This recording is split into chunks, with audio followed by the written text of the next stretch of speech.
Welcome to the Economy and Politics Show, where we discuss key political economic developments as it affects the households.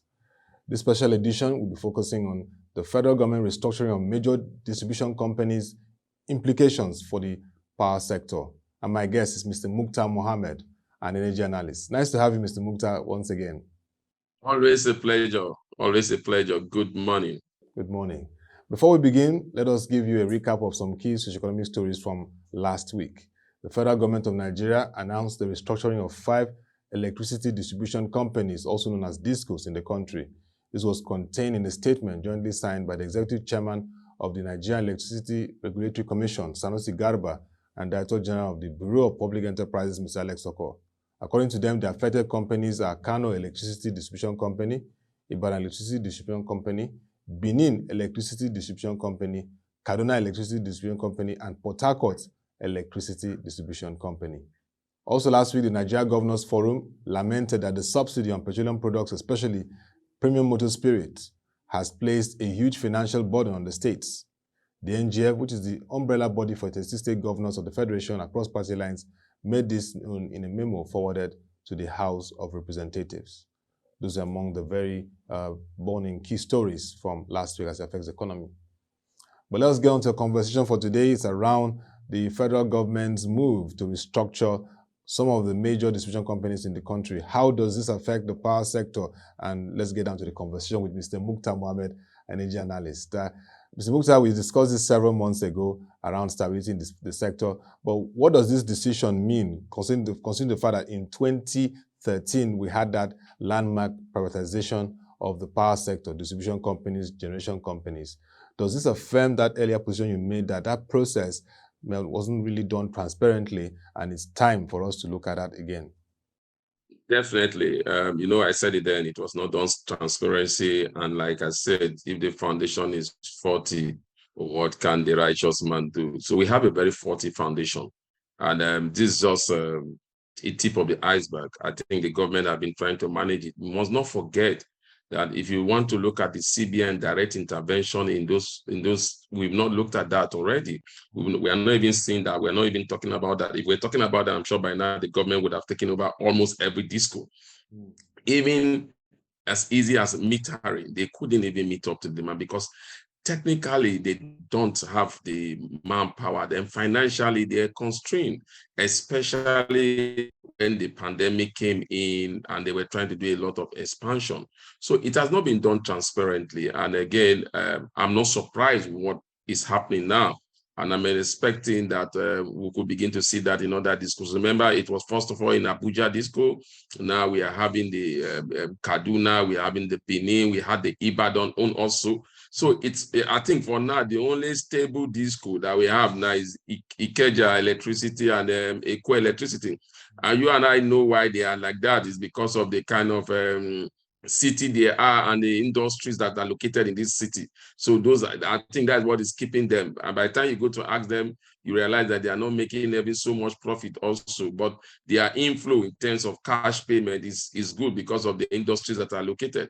But when you look at others like other discos, you realize that most of those places are civil servants area, rural area. So they don't tend to get the kind of revenue. And when they even want to get those revenue in terms of states, most of the states are not even paying. Their secretariats are sometimes we learned about how the government house, even in Oyo State, was electricity supply was cut off because of debt payment. So it's a big challenge for them. Yeah, it's a big challenge. Now, the challenge around this is that the restructuring of the affected discos, some of them say they will resist it. That again pushes a big signal even for the plans to bring in investors. And of course, the banks are also involved. This has raised a concern around liquidity, which you raised before in the power sector. According to a report from one of the major dailies, it said the discos were owing over 480 billion naira in 6 months, which of course was a huge burden. But I just need as a financial analyst, looking at the liquidity challenge, I just need your insight into how this happened. And some of the players, the disco players who have spoken with us said that it's a question again of transparency, particularly when it was being privatized, them having all the necessary information required before they now operated. like you said. So where do we go with, further from here with this whole liquidity question, like you've raised? Do we continue to put in money from the market electricity stabilization fund? How does this work? I think the discos did not do due diligence if they are complaining at this moment. I know we said it some time ago when I was on your program that most of them were just looking at the revenue in terms of the cash flow. They were not looking at the expenditure side in terms of looking at manpower, in terms of looking at the technical side, knowing that if they were to acquire this discos, they were supposed to change a lot of things, especially the transformers were obsolete. It was because there was no accountability in the then the National Electric Power Authority. That's why it seems to be having power. So, but there was no accountability. But when you begin to put in public funds, private funds into a particular place, you begin to look at for accountability, you begin to look at what is the profit, what is the revenue, what is the income, and all those. So by the time they got there, they realized that what they think they acquire in terms of revenue is not even enough to meet up with some of their major demands. So they don't have to blame the government for that, because the government gave them all the leeway to do that. They are the ones that didn't do their own work very well. So they are the ones that are lacking in that area. So what I think about it that they've done, which is okay, is the government have decided that, look, we can bring in more investors. And the banks, again, the good news is that the banks are not even ready to be the investor. They are just after their own money. Yeah. So they need to find a way around it. And the government, you talked about the stabilization fund. You and I also know that that fund has been training a lot of controversy and a lot of lack of transparency in those funds. We don't know what this stabilization fund is. Are you giving a private sector player money to stabilize the sector, or are they going to pay back? And if you are paying back, how are they paying back? How much have you been able to collect from them thus far? Look, there's a lot of things when it comes to the financial financial side in this country. It's not even just about the transparency in the area. When it comes to finance, they have not been transparency, especially when there's this direct intervention from the CBN to a sector or any fund set aside for a particular sector. They have not been transparency, and it's plain that is why that sector is about collapsing. And again, the fact that government is still involved in distribution says a lot about the privatization process. Yeah. Because I'm sure if this were with the private sector, by now would have seen a synergy, because whereby the discos are owing the distribution company, the distribution companies are owing the national electricity, bulk electricity, a lot of bureaucracy that has not been resolved. And that leads us to the whole structure. Volume, it speaks volumes to the stability of the discourse. Structurally, I would like to know what you expect to happen. I stated earlier that some of them are saying they're going to resist it. That means we expect some litigations. But of course, operations must continue. Port Harcourt is south-south. That's a nerve center in the country. Kaduna is northwest, very key nerve center in the country. There's also Ibadan, southwest, a very key nerve center in the country. All these are very critical power distribution companies. So litigations, operations, and management, what's the way forward in this regard? Because that's a big concern to every stakeholder and every citizen. I think the way forward is they begin to look for technical partner that we should tell ourselves the truth, that we did not get it right when we did it in 2013. And how can we begin to work on that now? How do government come in to help them? How did the private sector, who has put in their money thus far from 2013 thus far, how much of those money would they be able to recoup? Will government begin to think of revoking those licenses and bringing in the right players, and then not just throwing the private sector, those that have invested in it, and seeing how they can schedule their own payment back, or they themselves should begin to think of, can we begin to look for partners, international partners? This Nigerian electricity is a huge market in terms of the population. It's a very huge market. And I think if they are really sincere, they can easily attract foreign investors into that sector. and make that sector work. But you know the challenge, they were the one, especially the workers, the Nigerian Electricity Workers Association, where the one that got us to where we are, because then we had big player like General Electric that were very interested. GE was interested.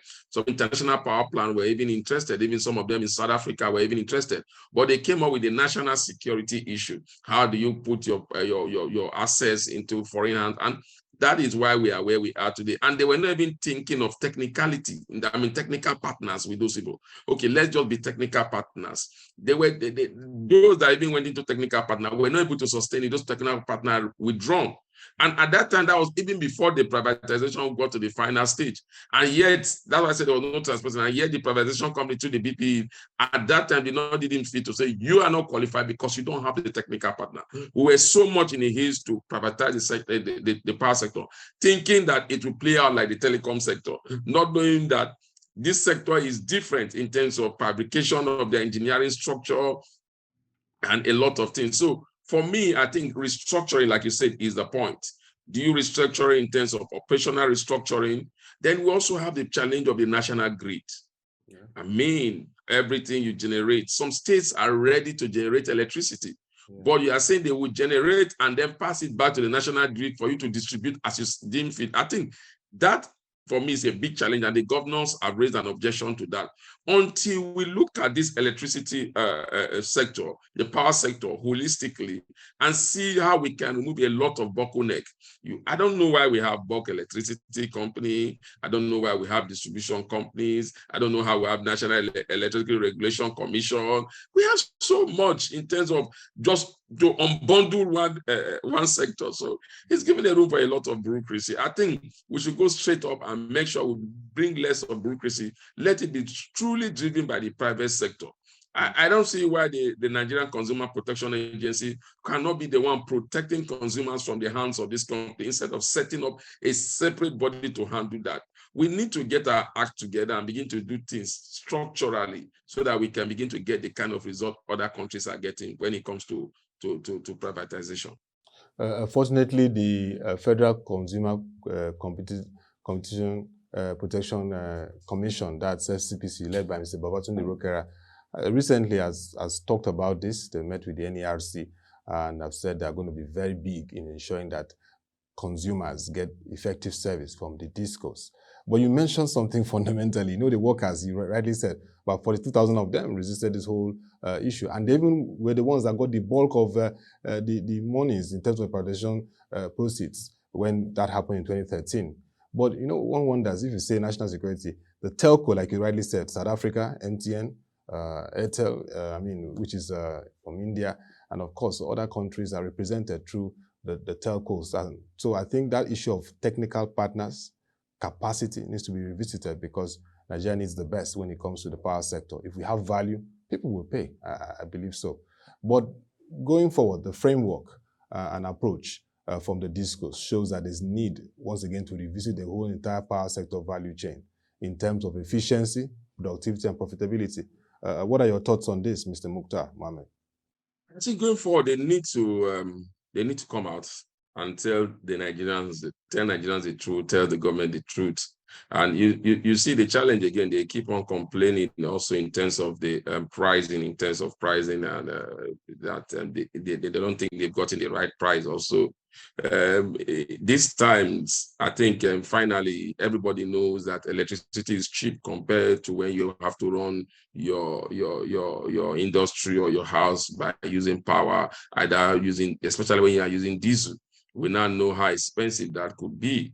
So I think we will begin to appreciate the cost of what we pay in terms of electricity. And I think Nigerians are not, like I said the last time, I think Nigerians are not difficult people. They want to pay, but they will also want to pay the right price also and make sure they get value for what they are paying for. And for you to do this, we have all need to be metered. When we are metered, I pay for what I'm consuming. I think it makes things very easy. That is the first step. Number two, they need to begin to look at the finances of this discourse. Are those finances stable, and how can we improve upon them? They have the Nigerian Stock Exchange. What stopped Ikeja Electricity or Eco Electricity from being listed while Nigerians become part owners of these companies? They need to begin to think like that than running it like a one-man business.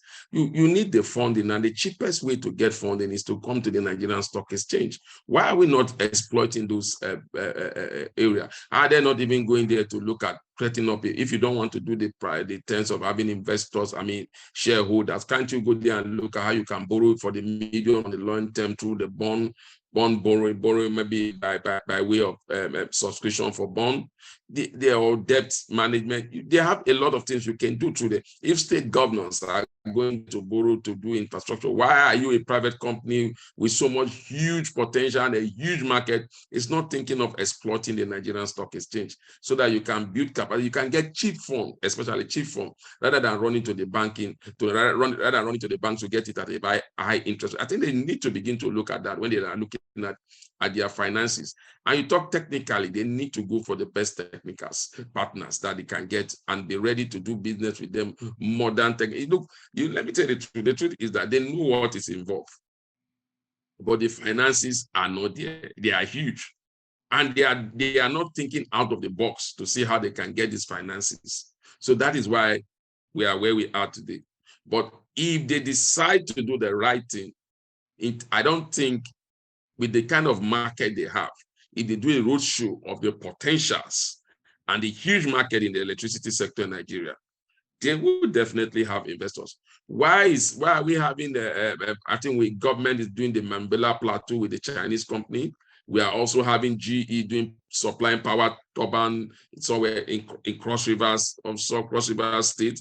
We are having other major agreement that are there. These are foreign companies. They are coming into Nigeria. They are trying to build more power plants. So when you begin to introduce them and say, look, you can also come in the area of distribution and also in the areas of generation. Do you think they won't come? They will come because they know the huge potential that is in this market. And so for me, I think the government needs to get their act together. What is the National Rural Electricity Commission still doing? Why are we having there? Why are we not just centralizing this thing? So there's a lot of bottlenecks that needs to be addressed in this electrical sector for us, power sector, for us to get the desired result. But I think first, number one, they need to look at the operational ability, come out, tell the government the truth, tell Nigerians the truth, especially in the area of pricing. Right pricing is key because they are private sector. Secondly, they need to begin to think out of the box on how to generate finances. And that is why I'm saying that, look, you need to begin to exploit how you can come to the market. You are huge. If MTN is in the market now, they seem to be enjoying it. They are not going to be borrowing like they used to do. Then again, also you have to also look at your technical partners. There are many technical partners that are ready to come into Nigeria. So if they can address these three key areas, I think we'll begin to enjoy the benefit of this privatization. But if you ask me as where I'm sitting now, are they ready to address those issues? The normal Nigerian, they want to run a one-man business where one man is the king. That's the challenge. Well, we've come to that point where you cannot run it as a one-man show. You have to quickly address those issues. I take a look at Brazil, where what you rightly said was adopted for Anila when it was privatized and technical partners involved. And of course, you can see the impact of power in such a country that has a huge population like Nigeria. So yes, the time has come for us to have a proper audit of what is the state of the discourse in Nigeria. And also, like you rightly said, financing. You mentioned it very well. The capital market is there. We need to leverage the capital market so that we can bring more transparency and governance in the activity of the discourse, which I believe should have been at the forefront of what BP should have discussed when they were privatizing. And like you rightly said, technical partners needs to be brought on board, because if Nigeria can address the issue of power, even to the entire value chain, from distribution through generation and transmission, that will address a lot of issues in the country and push growth and prosperity for the nation. Thank you very much, Mr. Muktar Mohammed, for this insight on the federal government restructuring of some of the major discourse in the country, implications for the power sector. This is a developing story and, of course, a huge concern to the entire country. We'll continue to monitor the situation, and when it be, we will bring you back to discuss around it, but we'll just be on the watch around this. Thank you very much once again, Mr. Muktar Mohammed, energy analyst, for this very lovely conversation. Thank you. Thank you. That'll be all for this edition of the Economy and Politics Show. If you have questions, suggestions, or comments, you should have, because this is the power sector. It concerns you. the FG restructuring of major discos in the country, implications for the power sector, please send a mail to Ottoabasi.Abasiekong@proshare.co. Also, you can subscribe to our website, www.proshare.co, to read our latest economic stories, market stories, and particularly what's happening in the energy sector. Also follow us on our social media platforms displayed on the screen. And this is wishing all Nigerians a happy Eid holiday. Till we come your way again, thank you for watching and have a nice day.